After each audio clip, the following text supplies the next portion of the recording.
So when you play a lot of football games, at some point in time, you're going to feel the need to start a project.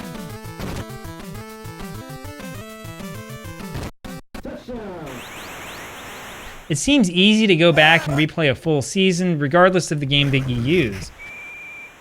Not only can you replay a season like it originally happened, with like the same schedule, but you can also try to improve on what happened in real life.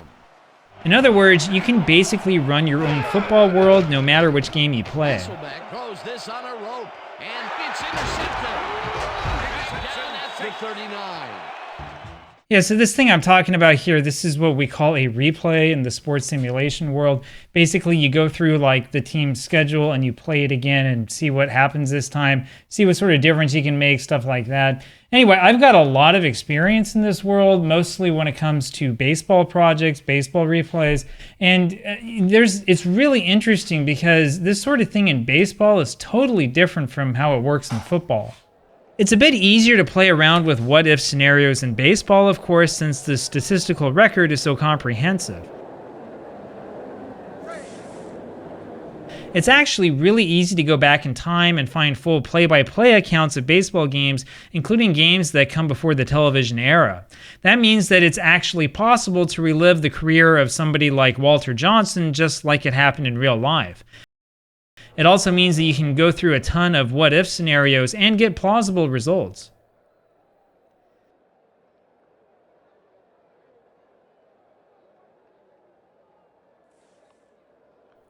The thing is that football is a much harder sport to crack. In fact, the further you go back into the history of football, the more muddy things become. I mean, something that you think would be really simple, like figuring out how many times teams called for passes as opposed to runs, that can feel like an impossible task. Obviously, for more recent seasons, you can find full play-by-play records of games. And if you look around a little bit, you'll find this kind of all 22 coaches film, which lets you analyze offensive and defensive play calling for both teams. When you're talking about broadcasts of games from something like the early 1980s, though, you just can't see what's going on.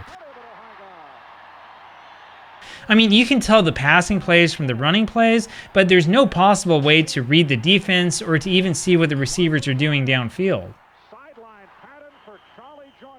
And the thing is that even old box scores and old newspaper articles, they really didn't help all that much either. In terms of publicly available analysis, professional football honestly was in the dark ages until like maybe 20 years ago.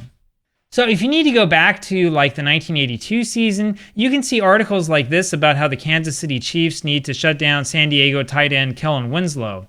The problem, though, is that there's no talk about how the Chargers were able to get Winslow open. Things in the offense that helped make the passing game possible, like the good blocking. You can get some statistics, sure, but the stats that really matter are actually missing.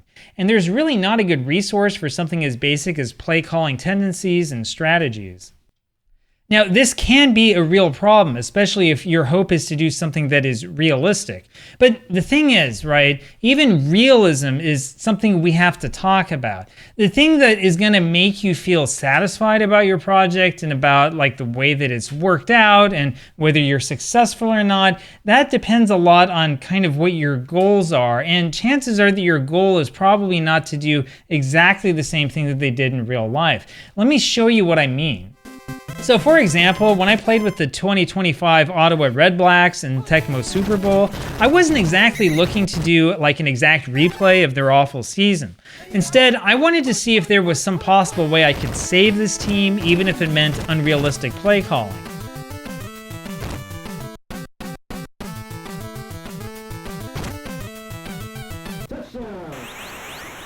As you remember, in the end, I wasn't exactly successful.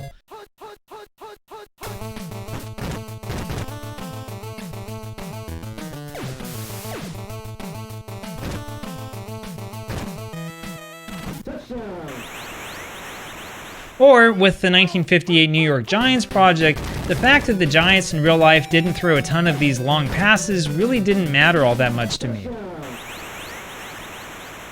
In the end, that project, like the other Tecmo Super Bowl projects I've done, it was all about trying to win, not necessarily about realism. And for most of you, I think that that's probably good enough, right? The satisfaction of going out and doing it a little bit better than they did in real life, unless you're like me and you lose every game, but whatever. What you really need to know about this, though, is that it's not really a realistic approach. And the truth is that there's no football game out there anywhere that's going to give you the sort of historical realism that we've come to expect from different baseball simulations, right? The problem is that we can only really work with the stats that we've got, and especially for those older seasons, the stats that we've got just aren't good enough. So one of the reasons why I really like games like 4th Street Football is because it makes it clear that things like blocking really do make a huge difference to the success of any individual play.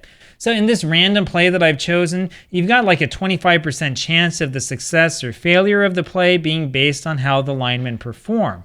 And so if Brian Holloway is playing tackle for you, he's got a very real chance of actually impacting the play. You see, one of the things that's always frustrated me about the more traditional football sims is that they wind up relying exclusively on the skill player statistics. You know, I'm talking about like your backs, right? Mostly your offensive backs. And of course, if you know that the game is relying on the statistics those players generate to say that this is what really happened or whatever, if you know that that's what it's based on, you can take advantage of the system to make some really unrealistic things happen. The problem lies with guys like Mike Krzyzek, who filled in for the injured Terry Bradshaw for the Steelers back in 1976.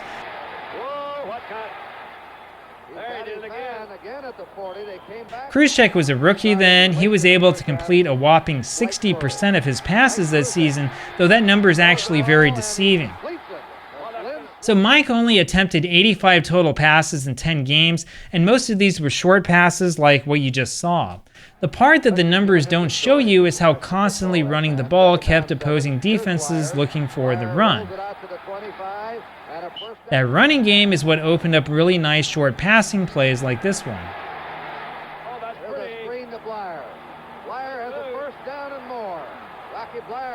And you'll see the same thing when you look at a lot of teams, especially from the early 70s. Think about like the Miami Dolphins, right? So the Dolphins were famous back then for passing very, very rarely and relying chiefly on the run.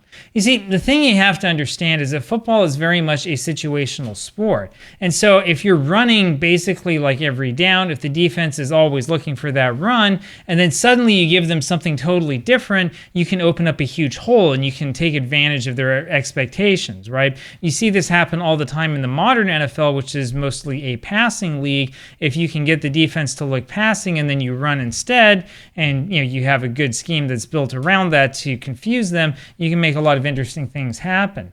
But the problem with all of this is that if you're talking about a simulation that focuses on using stuff like yards per carry, yards per pass, even like yards run after pass or whatever, and then all sorts of percentages, you're going to set up a lot of these things that can be exploited in an unrealistic manner. And so in games like the modern Madden games, once you understand how the game determines results, it's actually easy to exploit the game engine.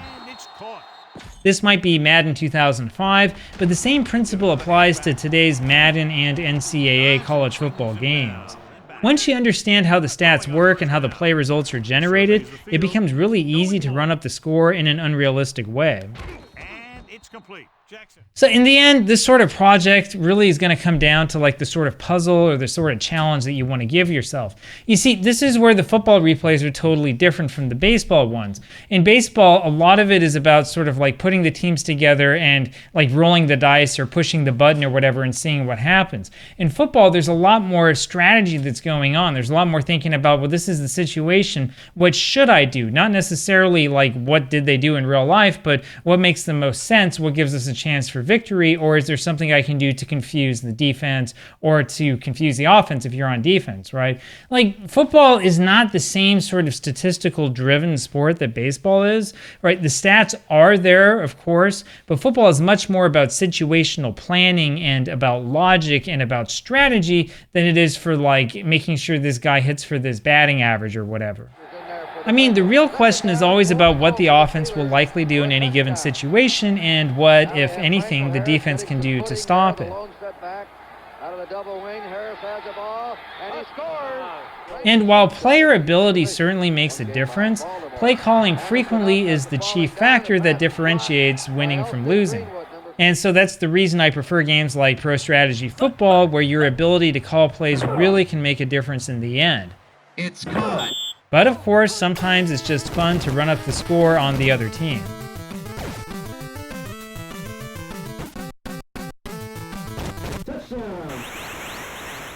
And honestly, in the end, it doesn't really matter like which game you use or like how realistic your approach is or whatever, right? The thing that matters in the end is that you're having fun doing your project, even if the 1982 Chargers are scoring like 60 points a game like they are for me. Now, I will say this though, I've learned through experience that these projects really do make they're a lot more fun and they have a lot more meaning for you if you take the time to slow down and to look at original newspapers and magazines or to look at old game film and do stuff like that. The more that you immerse yourself in the way that things actually were, the more that your project is going to stand out to you, even if you're like doing a real silly thing with like an arcade style game. It does take a little bit of time, but in the end, it's just so much more rewarding.